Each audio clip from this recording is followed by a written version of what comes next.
저희 시청자들께서 주말을 또 보내시면서 마음이 뒤숭숭하시고 산불 소식은 이제 좀 80% 이상 진화 국면에 접어들었다 하는데 워낙 바람이 뭐 종잡을 수 없이 불고 있기 때문에 또 다른 방향으로 뭐 더 번지지는 않을까 지금 조심스러운 그런 상황 속에 있습니다만 그래서 지금 살얼음 판을 걷고 있는 이 전국 속에 이제 주말이 됐습니다.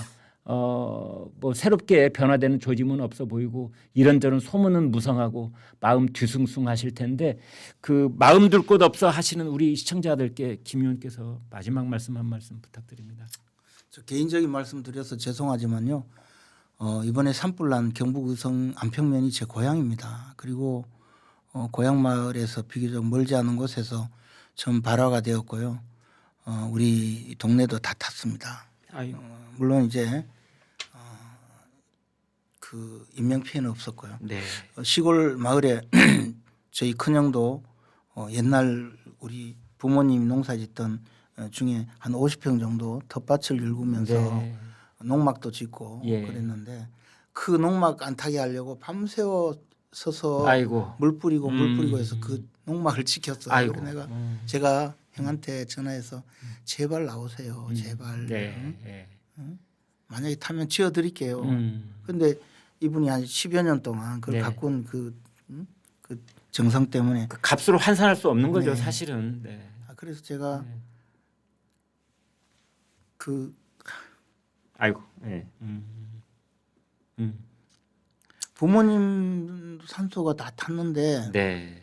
그 우리 가족들이 가서 늘 가꾸는 산소고 저도 또 최근에 일이 있어서 그 뭐 이런 일 다 이야기하면 좀 그렇지만 우리 마을 뒷산에 문중산이 한 네. 11만 평방미터가 예. 문중산이 있어요. 네. 그래서 거기에 우리 부모님 또 조부모님 다 묻혀 계신데 저도 그 옆에 예. 저도 이제 죽을 날이 그렇게 아이고. 멀지 않아서 네. 저도 그 무덤을 만들려고 네. 이제 그 털을 아, 보고 네. 하느라고 네, 네. 가서 이제 그 조부모님하고 부모님 산소에 그 간단하게 잔도 치르고 그렇게 돌아왔는데 불과 얼마 만에 불이 탔거든요.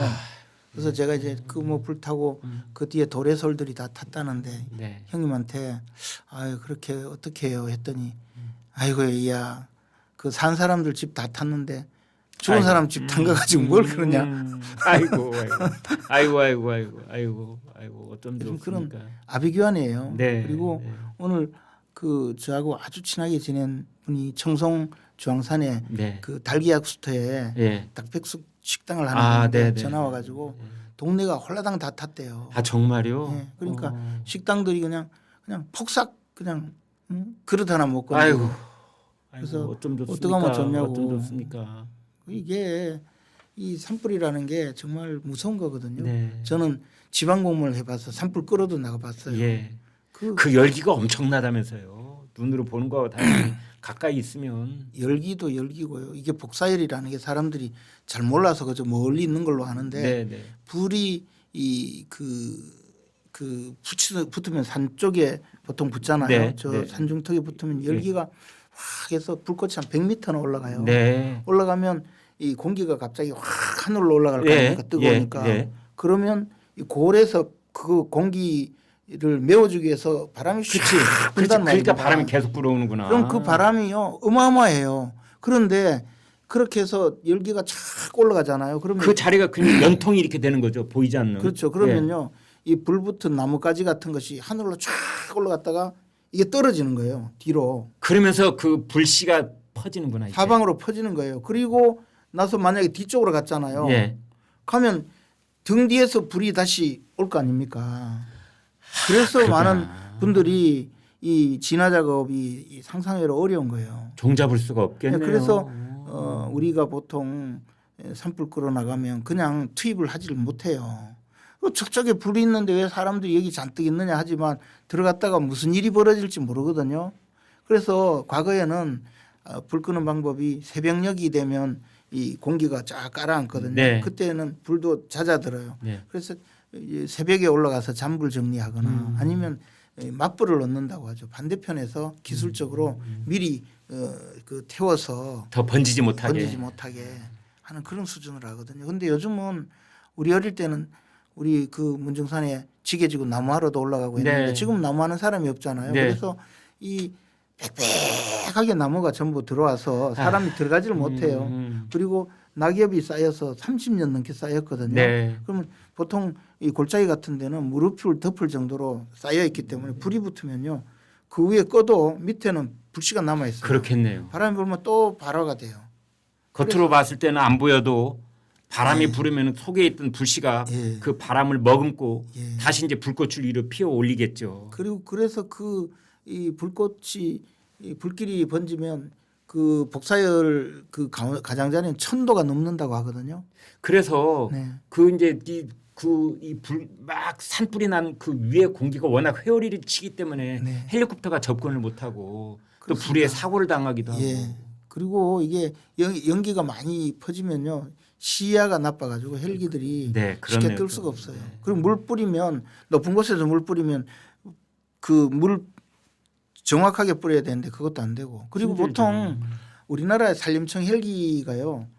저도 그 헬기 타봤는데 과거에 우리가 구소련에 예. 10억 불 원조 준 적이 있거든요. 예. 노태우 대통령 때인가요? 못 받았잖아요. 차관. 그 못 받아서 그걸 헬기로 군용 헬기로 받은 적이 있어요.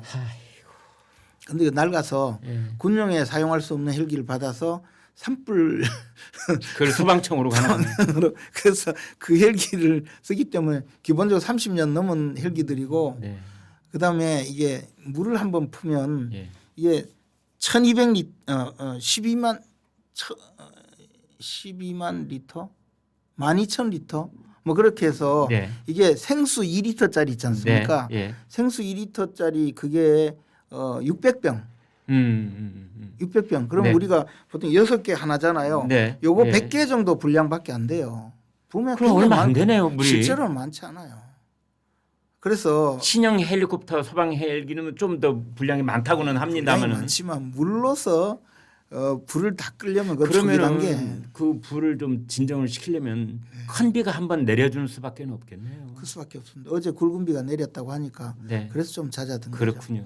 어제 정성 군수님이 문자를 보냈어요. 예. 지금 막 굵은 비가 아이고.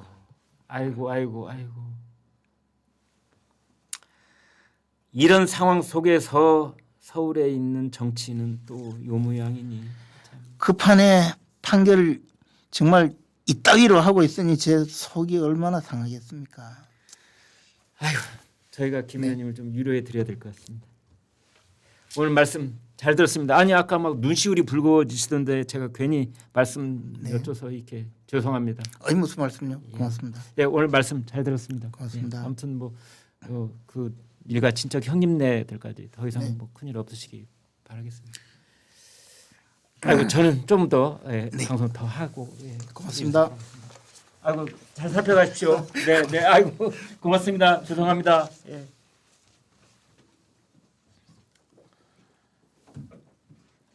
아이고 저는 사실 이제 고향이 그 부근이시라는 거는 알고는 있었는데 이렇게 직접적으로 큰 피해를 입고 계시는 바로 그 지역이 고향이시고 또 형님네도 사시는 줄은 모르고 또 괜히 이 얘기를 꺼냈다가 김재원 최고가 눈시울이 붉어지고 저는 지금 영상으로 보는 거와 달리 제가 이렇게 옆에서 느끼는 거는 지금 거의 울음보가 터지기 직전까지 갔다가 가까스로 자제를 하고 자리에서 일어서시는 모습입니다. 아무튼 저희가 지금 시사 방송이어서 정치 방송을 하고는 있습니다만 아무튼 지금 이번에 산불 피해로 입으신 분들 하루속히 정상적인 생활로 돌아가실 수 있도록 아무튼 국가가 가지고 있는 모든 가용한 그런 자원과 인력과 또 어떤 물질적인 지원, 정신적인 지원 이런 것들을 총동원을 해서 그분들이 아무튼 정상적인 삶이 다시 복구될 수 있도록 국가 가진 모든 역량을 총 집중해 주기를 바랍니다.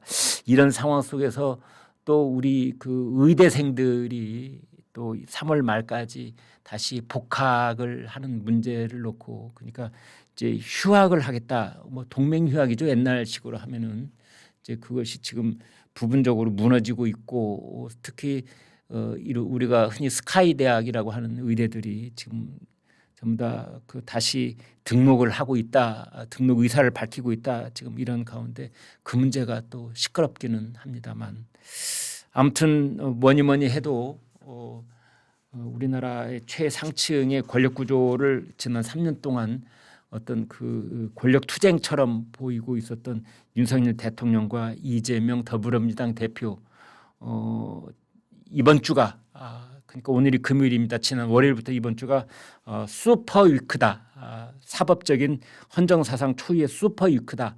그래서 월요일 날은 한덕수 대통령 권한대행 겸 국무총리가 이제 탄핵소추가 기각이 되고 수요일 날 이재명 대표의 공직선거법 위반 형사 항소심 선고가 있었는데 정말 모든 국민의 예상을 100% 뒤집으면서 통무죄 선고가 나왔고 뭐 오늘이 이제 금요일인데 오늘 3월 28일 어쩌면 윤석열 대통령 탄핵 소추가 있을지도 모른다. 그래서 슈퍼 이크라고 그랬는데 오늘은 그냥 지금 지나가고 있습니다. 그래서 다음 주로 넘어가면 4월 4일이 이제 금요일이 되는데 그때 탄핵 소추 선고가 있거나 아니면 4월 11일 또 있을 가능성이 있다는 얘기까지 지금 나오고는 있습니다만 김재원 최고가 초반에 말씀하셨던 별의별 흉흉한 소문이 돌고 있습니다. 흉흉한 소문이 괴소문이 돌고 있습니다. 월요일 날 민주당에서 국무위원 전원을 집단 무더기 탄핵소추를 발의를 해서 그걸 그 주간에 전부 다 국무위원들을 다 탄핵을 통과를 시킨다. 국무위원들은 제적의원 과반으로 통과가 되기 때문에 다 그렇게 한다는 겁니다. 법리적으로 그게 뭐 가능한 영역 속에 있는지 없는지 저는 잘 모르겠습니다만 이제 그거는 전혀 불가능하지는 않다라고 말씀을 하시는데 설마 그럴 리가 했던 일들이 지금까지 정말 눈 하나 깜짝 않고 그 일을 실행에 옮겼던 그런 사람들이니만큼 어떤 일이 있을지 뒤숭숭한 가운데 주말이 흘러가고 있습니다.